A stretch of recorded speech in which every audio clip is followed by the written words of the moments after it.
Hey guys, welcome back to World of Warships. Today we're taking a look at the Austin because it got a buff this patch. A small one, but half a second on the reload and 5 seconds off its reload booster consumable. Which is what this does. If you haven't seen the Austin before, it gives you 15 seconds of essentially 1 second reload on all of these guns. It's a hilarious ship to play. It's an expensive ship, of course, being steel, and it's not great in every game, but situationally, it is very, very fun. One of the more fun ships to play in the game, if you can get it working. So I've pushed up to this island very closely at the beginning of this game, and we don't have a lot of room to maneuver. This island is very risky a lot of the time, just because you're almost always going to be exposed to one side or the other if the enemy team is set up to crossfire you with battleships. They aren't in this game, so we're getting pretty fortunate here. There's a small save point if you are caught here, though, don't worry. So it is worthwhile coming here, I think. Just a very aggressive position to take for a cruiser so early on in a game. Now, if there was a carrier here, this could be a bad thing, of course, but we're also trying to use that new 4-point commander skill that gives us that 50% cooldown on our consumables when our AA is active. And we're not really going to see much use of it here. I guess our hydro's coming back a little bit quicker thanks to this spotter plane. Yeah, we're just going to take like 45k off this pricing real quick. That's how strong this consumable is. At the beginning of this burst, we were at like 15k damage, something like that. And now we're over 55k damage, something like that. And that's on a pricing. We can't even pen his upper belt. As soon as you can pen the upper belt of battleships, oh boy, it is lights out, guys. This ship just annihilates people so quickly. It also has pretty good armor. I'll show you in port, but it does have some 32 mil plating on its upper belt. So we're going to actually make use of that as we push in the late game here. But for now, we're just kind of waiting. A lot of Austin gameplay is like this, where you're just waiting for your burst to come back up. It's better to just play safe, save your health for those bursts, because that's where most of your damage is coming from, of course, right? We did 15k without the burst, and then we get the burst, and we're up over 50k damage instantly, right? So we are trying to play for that burst fire, which is where this 4-point AA skill could come in handy, because that would get us our burst 50% faster for the duration of our AA being active. So unfortunately, not able to quite test that here. I will be trying to get some more games in it, but I just haven't been playing these cruisers enough yet. And unfortunately, the free respecs are done now. So only had a week to really test them out.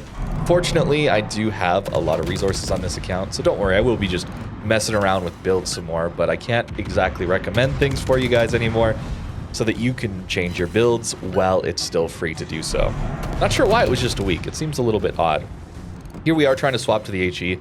HE and SAP are your two ammo types here, which is decent.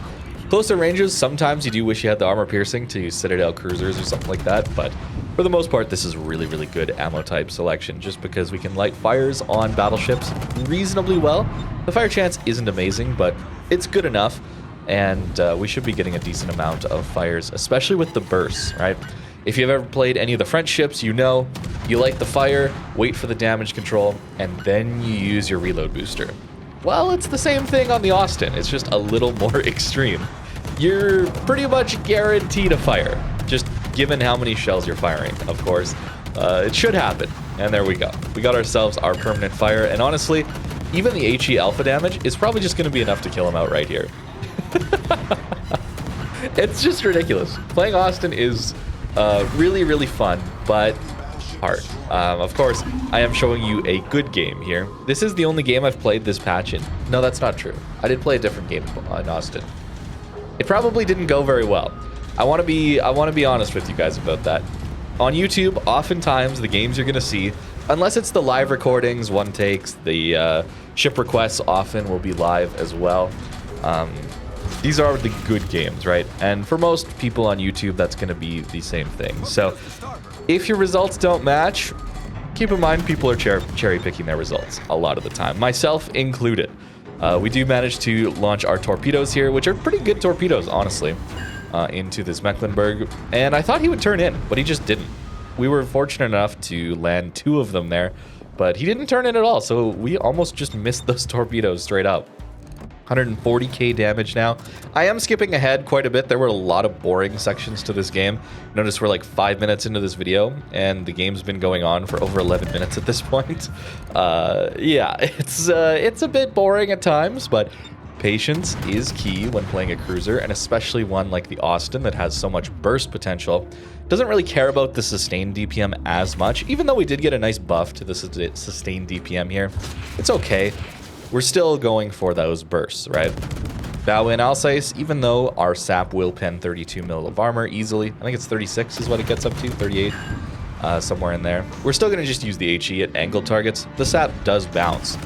It's not very easy to bounce sap, but perfectly bow in battleships, yeah, they'll bounce the sap. So fortunately, we do get some fires there, and I think that's going to be a damage control. So if we get ourselves some torp hits and some floods, that could be some permanent damage.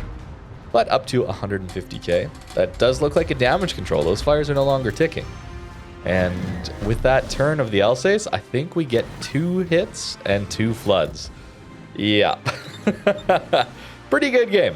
We're still going to keep pushing though. Montana, not too afraid of one of those at closer ranges, and that's down to that upper belt. You'll see it in port, but at close range, you can auto bounce a lot of battleship shells if you're angling correctly.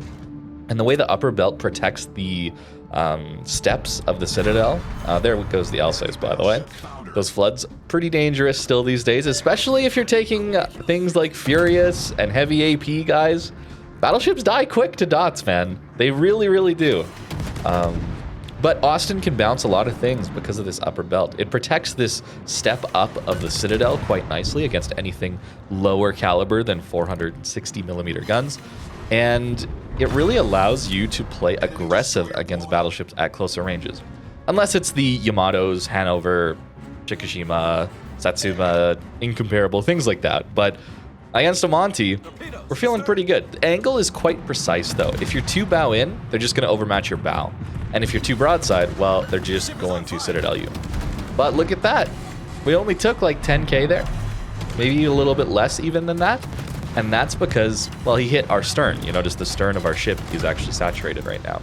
He didn't actually get any damage through our main belt armor. It's really powerful, guys.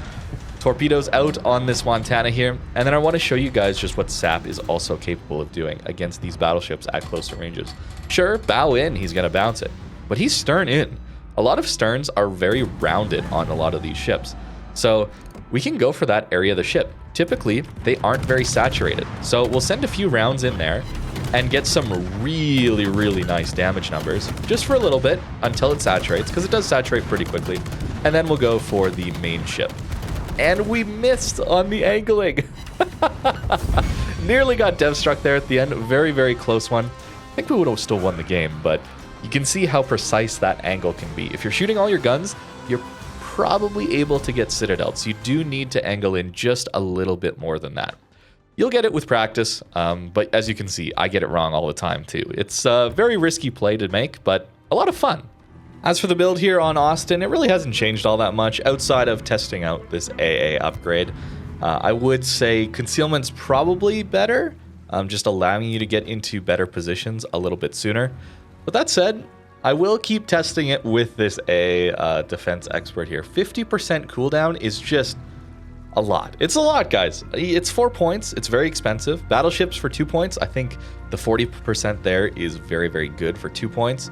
Unfortunately, on cruisers, it's 4 points. It's a lot. It's one of the reasons that Dazzle has been a little bit questionable, I think, still. I have been testing it out this week, too. I've been playing some games with DDs with Dazzle. 4 points is just a lot, guys. There's a lot of very good skills that help you out a ton without conditions, like Concealment Expert, for example. But hey, I'm going to keep testing it. We'll see how it goes. But Consumable Specialist here, now giving us 7.5% for all these consumables, including that very important reload booster. Very, very nice to see. We're taking heavy HE and SAP. It's just buffing both our ammo types. And, I mean, we're going to have no penalty on our concealment, right? Because it's only for 149 millimeters and above. So for a lot of these destroyer gun cruisers, it's actually a very, very good skill to take. Things like Colbert, Smolensk. It's just damage buff, basically.